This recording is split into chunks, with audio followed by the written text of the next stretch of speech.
नमस्कार दोस्तों, SB news India के डिजिटल पैनल आपके अपने Facebook page, YouTube channel Amrish Baliyan पर आप सबका हार्दिक स्वागत है, अभिनंदन है। जैसे कि आपको पता है कि हमने मुजफ्फरनगर की ग्राम पंचायतों के विकास के बारे में एक सीरीज शुरू की है, जिसमें हम ग्राम प्रधानों से ग्राम पंचायतों के विकास की स्थिति भी जान रहे हैं और गांव पंचायतों में ऐसी कौन-कौन सी समस्याएं हैं, जिनका अब तक वो चाहते हुए भी समाधान नहीं करा पाए हैं। तो इसी कड़ी में हम आज पहुंचे हैं मुजफ्फरनगर जिले की गांव पंचायत दोदाएड़ी में। राजनीतिक रूप से अपनी अलग हैसियत रखने वाली ग्राम पंचायत है और यहाँ के ग्राम प्रधान हैं अशोक कुमार जी। तो उन्हीं से हम चर्चा करेंगे कि वो अब तक क्या-क्या विकास कार्य करा पाए हैं और अभी पंचायत में ऐसी कौन-कौन सी समस्याएं हैं, जिनका वो चाहते हुए भी समाधान नहीं कर पाए। धन्यवाद प्रधान जी इस चर्चा में शामिल होने के लिए। सबसे पहले तो आप अपने लगभग 17 महीने के कार्यकाल में अब तक क्या-क्या विकास कार्य ग्राम पंचायत में करा पाए हैं, थोड़ा उनके बारे में बता दीजिए? एक तो देखो विकास कार्य में आप ये समझ लो कि हमारे गांव में जितने पॉइंट है बाहर जाने के सब पर कैमरे लगे हुए हैं। 8 पॉइंट है वो, तो 16 कैमरे लगे हुए हैं। और जो जिले में किसी और ग्राम पंचायत में नहीं है, हमारे गांव में ही है। उसके बाद हमने जो है गांव में सार्वजनिक शौचालय बनवाया है, 3 इंटरलॉक लगवाई है और एक तालाब में भी काम करवाया है और कई काम प्रस्तावित है। मैं तो जहां तक समझता हूं कि पंचायत निधि जो राज्य वित्त है और केंद्रीय वित्त है, दो मतों से हमें पैसा आता है, दोनों में कटौती की गई है।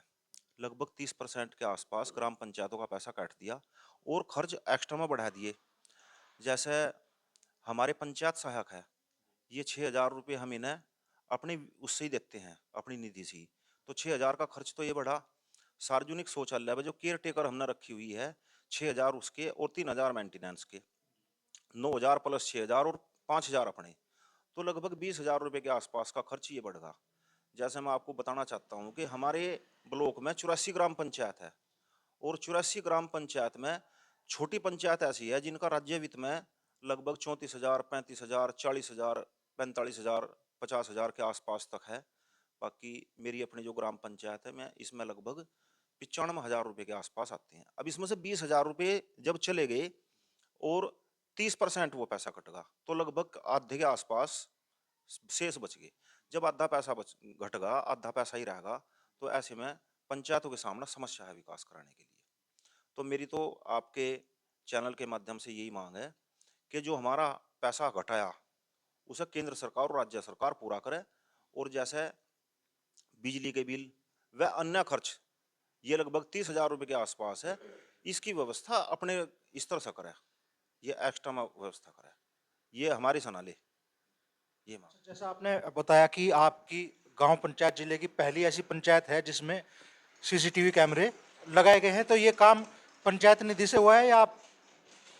ये पंचायत निधि से हुआ जी, ये काम ये पंचायत निधि से हुआ है। मैं तो आपको यहाँ तक एक बताना चाहूँ कि कई काम ऐसे हैं जो एडवांस में कराए हुए हैं और पंचायत में निधि नहीं आ रही। वे पैसे जो है मेरी अपनी जेब से लगे हुए हैं या मैंने किसी से एक्स्ट्रा में मटेरियल उधार लेकर काम करा रखा, वे पैसे भी, यानी कि अगर 2 किस्त आवे तब पूरे हो गए पैसे भी, ये भी है। गांव पंचायत के विकास में आपको आपके क्षेत्र के जो जनप्रतिनिधि हैं, मंत्री जी है संजीव बालियान जी, यहाँ के सांसद हैं और आपके क्षेत्रीय विधायक, हालांकि अभी 1 महीने पहले चुनाव हुआ, आपको एक ही योजना में दो दो बार विधायक का सामना करना पड़ रहा है, दो अलग अलग विधायकों का। आपके क्षेत्र के जो ब्लॉक प्रमुख है, जिला पंचायत सदस्य हैं, उनमें किस किस का सहयोग मिल पाया?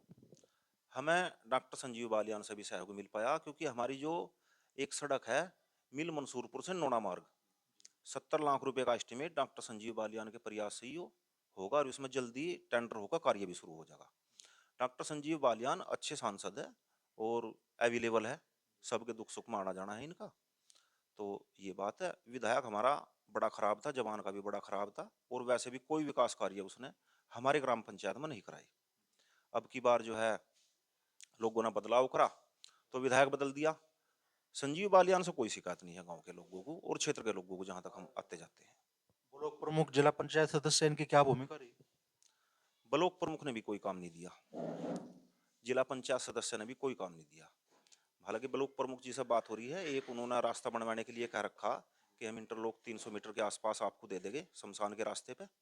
हाँ जी, बात चल रही है उनसे। अच्छा, पंचायत में जो गरीब तबके के लोग हैं, उनको पेंशन, आवास योजना या और जो जन कल्याणकारी योजनाएं हैं सरकार की, उनका कितना लाभ मिल पाया और किस वजह से अभी अगर वंचित है लोग तो किस वजह से?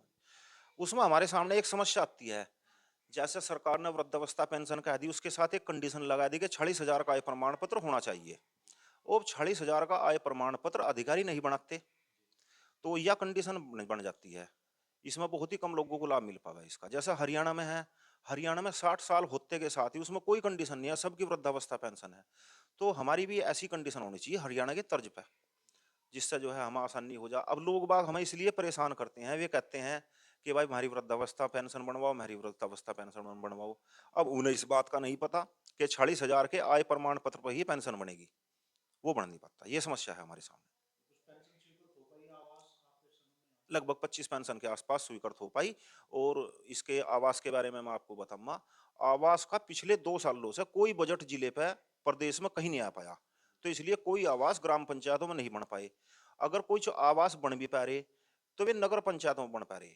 नगर पंचायतों के लिए बजट तो है, लेकिन ग्राम पंचायतों के लिए सरकार ने कोई बजट पिछले 2 साल से नहीं जारी किया है। अच्छा, गांव पंचायत में अभी समस्याएं क्या-क्या बड़ी हैं और कुछ कार्य ऐसे भी होते हैं जो मान लो पंचायत में विकास निधि उतनी नहीं आती, बड़ी लागत से होने वाले विकास कार्य हैं, तो ऐसी कौन-कौन सी समस्या है अभी पंचायत में?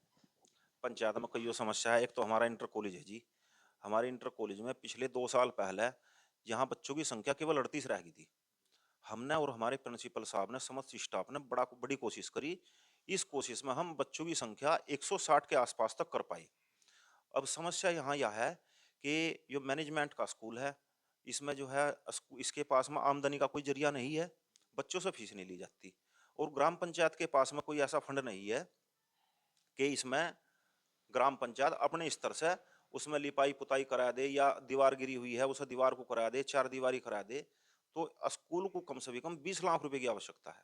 अब हम डॉक्टर संजीव बालियान से भी मिलेंगे और अपने नए विधायक से भी मिलेंगे, कोशिश करेंगे इस बारे में कि इसमें जो है ठीक ठाक मेंटेनेंस करा जाए और उसके बाद बच्चों की संख्या तब बढ़े। अच्छा, आप अखिल भारतीय ग्राम प्रधान संगठन के मंडल अध्यक्ष भी हैं, तो उस ओहदे के हिसाब से आप क्या चाहते हैं भी ग्राम पंचायत को ऐसे कौन-कौन से अधिकार है जो मिलने चाहिए और प्रधानों के सामने सबसे बड़ी समस्या है अब क्या है जिनका समाधान होना ज़रूरी है? देखो, एक धारा 73 है, उसमें ग्राम पंचायतों को 29 अधिकार दिए गए थे। उसमें लगातार कटौती होती आ रही उन अधिकारों में, केवल 4-5 ही अधिकार रह गए। अब तो यहाँ तक है कि शमशान में जैसे हमने इंटरलॉक लगवा दी थी पिछले लगभग 1 साल पहले, और वो नरेगा से लगा दी थी इंटरलॉक। नरेगा में पक्के काम का पैसा आता है, कच्चा काम जितना होता है उसका लगभग 40% पक्के काम का पैसा मिलता है। तो पक्के काम का पिछली बार रोक लिया था, और सीडीओ साहब ने एक नई गाइडलाइन जारी कर दी। उन्होंने वो कह दिया कि जो आपने इंटरलॉक लगाई थी इसका पैसा आप उसी से काटो, अपनी पंचायत के फंड से ही काटो।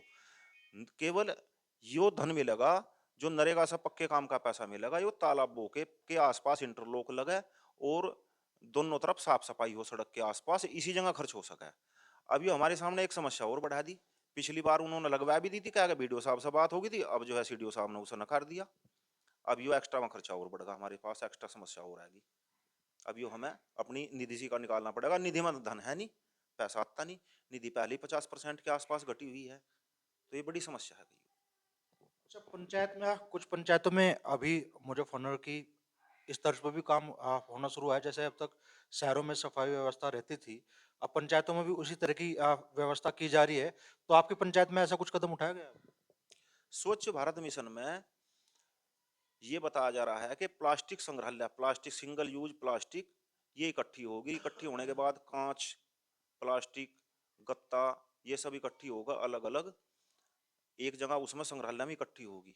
और उसके बाद ग्राम पंचायत को ये बताया जा रहा है कि जैसा हमारी वीडियो साहब बता रही है हमें, कि इकट्ठी करने के बाद में आप इन्हें चाहे खरीद सकते हो या मजदूर लगवा कर आप इसे एकत्र करा सकते हो गाँव में से, और उसके बाद आप इसे बेच सकते हो। यानी कि ये प्लास्टिक संग्रहालय बनाएगा, ग्राम पंचायत के हैंड ओवर कर दिए जाएंगे। ग्राम पंचायत अपने स्तर से देख ले इसमें किस प्रकार से काम करना, खरीदना है या मजदूर लगाकर इकट्ठा करके इसे उठवाना। तो इस तरह की साफ सफाई के बारे में भी कहा जा रहा है। उसमें भी काम चल रहा है, लगभग पूरा काम होने के आसपास है। प्लास्टिक संग्रहालय में भी हमारा कंप्लीट हो रहा है लगभग इसका? लगभग कंप्लीट है जी। अब कोई और विशेष बात आप बताना चाहे पंचायत की कोई समस्या और हो? जी, लगभग मैंने तो सारी समस्या बता दी। मैं तो केवल एक ही समस्या है हमारी कि जो पैसा पिछली पंचायतों को दिया, वो पैसा सरकार हमारा रिटर्न करे, दे। और इसके बारे में हम फरवरी में एक अपना जो है प्रधानों का, पूरे प्रदेश के प्रधानों का, 59,000 प्रधान है हमारे प्रदेश में, सबको इकट्ठा कर रहे एक सम्मेलन करना चाह रहे हैं और सरकार को बताना चाह रहे हैं कि हमारी यह समस्या है, आप इस हमारी समस्या का समाधान करें। तो ये थे ग्राम प्रधान दोदाहेड़ी अशोक चौधरी जी, जिनका कहना है कि अपने प्रयासों से उन्होंने पंचायतों में पिछले 17 महीनों में भरसक विकास कार्य कराने के प्रयास किए हैं, लेकिन पंचायतों की विकास निधि कम होने के कारण बहुत से विकास कार्य ऐसे हैं जिन्हें कराने में उन्हें मुश्किलें आ रही हैं।